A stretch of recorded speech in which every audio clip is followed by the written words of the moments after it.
Municipal workers and employees federation పాల్గొన్న నగర panchayat committee కమిషనర్ని కలవడం జరిగింది. అక్టోబరు, నవంబరు, డిసెంబర్ నెలల జీతం జనవరి 7వ తేదీ అయినప్పుడు కూడా చెల్లించకపోవడం అనేది ఇవాళ కార్మికులు ఇబ్బందులకు గురయ్యే పరిస్థితి ఉంది. సంక్రాంతి వస్తుంది, పస్తులు ఉండాల్సిన పరిస్థితి ఉంది. కార్మికుల్లో ఆవేదనకి గురవుతున్నారు. తక్షణమే 3 నెలల వేతనాలు చెల్లించడానికి చర్యలు చేపట్టాలని చెప్పేసి కమిషనర్ దృష్టికి తీసుకెళ్ళడం జరిగింది. అలాగే డిఎంఏ దృష్టి కూడా రాష్ట్ర కమిటీ నన్ను కలిశారు.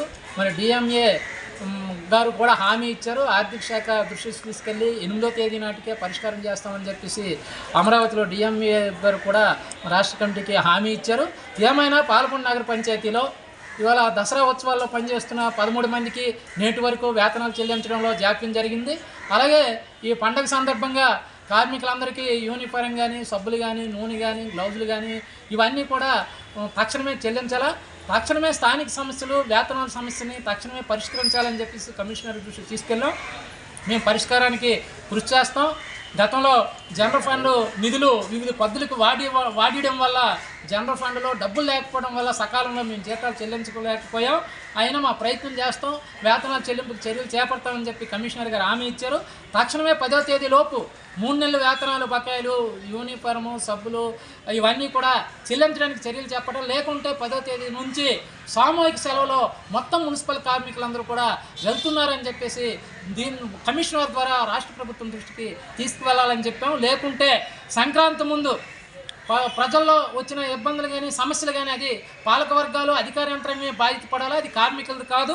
ఎందుకంటే సంక్రాంతి పండగ పూట కూడా ఇవాళ పస్తులు ఉండాల్సిన పరిస్థితికి ఇవాళ పాలకవర్గం, ప్రభుత్వ యంత్రాంగం నెట్టబడది.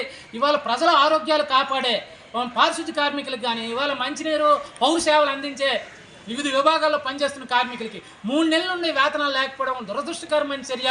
పండగ పూట పస్తులుంచడం సరైన పద్ధతి కాదు. తక్షణమే జీతాల చెల్లింపుకి పాలకవర్గం, అధికార యంత్రాంగం కృషి చేయాలని చెప్పి, లేకుంటే దానివల్ల వచ్చే పరిణామాలకి కార్మికులు సామూహిక సెలవులోకి వెళ్తే పౌర సేవలు కానీ, ప్రజా ఆరోగ్యం కానీ ఎటువంటి ఇబ్బందులు పడినా దానికి అక్కడ పాలకవర్గం, అధికార యంత్రాంగమే బాధ్యత వహించాల్సి ఉంటుందని చెప్పి మీడియా ద్వారా అధికార యంత్రాంగానికి, ప్రభుత్వానికి తెలియజేస్తున్నాం.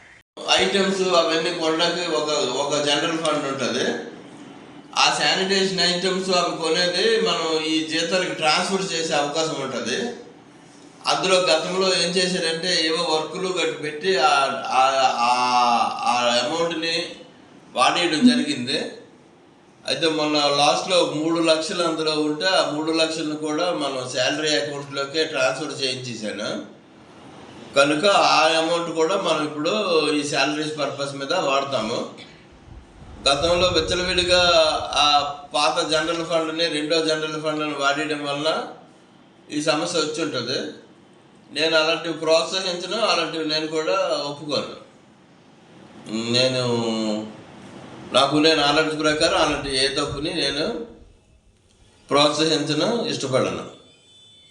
కొంతమంది వ్యక్తుల ద్వారా తెలిసింది ఏంటంటే సీఎం గారిని కొన్ని యూనియన్స్ కలుస్తున్నాయి అని చెప్పి చాలా మాట విన్నాను. అది మనకి ఉపయోగకరం అవుతుందని నేను ఆలోచిస్తున్నాను. మనకి ఇప్పుడు 2 శాలరీస్ పెట్టడానికి రెడీగా నా దగ్గర అమౌంట్ ఉంది. అది క్లియర్ అవ్వగానే ఇది కూడా పెట్టేస్తాను.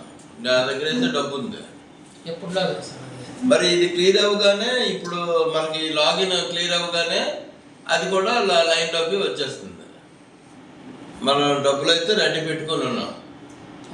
నిన్న రాష్ట్ర అంటే మనకి డిఎంఏ గారు ఇచ్చిన హామీ 8వ తేదీ కల్లా ఆర్థిక శాఖతో మాట్లాడతాం, జీతాలు చెల్లింపు చర్య తీసుకుంటాం అని చెప్పి నిన్న హామీ ఇచ్చారు.